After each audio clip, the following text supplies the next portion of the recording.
কেউ যদি ভালোবেসে একটা জিনিস দেয় তাকে যত্ন করে রাখতে হয়, চেষ্টা করি। হ্যাঁ, নিজেরটার সো কেউ যদি দেয় সেটা বেশি আমি যত্ন করে রাখি।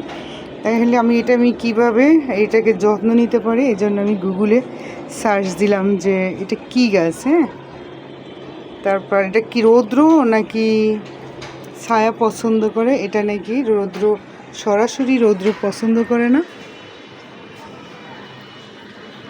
একটু আলো চায়, সরাসরি রৌদ্র না।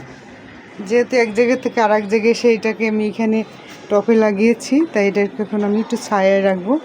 মাঝে মধ্যে রৌদ্র দেবো, একদম মানে বেশি তাপমাত্রায় মানে বেশ সরাসরি আর কি রৌদ্রে রাখবো না।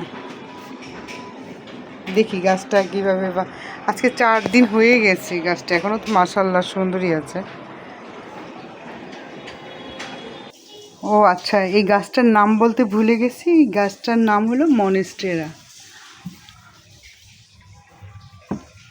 এখানে ভালোই আলো পড়বে, সরাসরি রোদ্রে রাখবো না গাছটা। তাহলে আজ রাখছি, আপনার সবাই ভালো থাকবেন। আল্লাহ হাফিজ।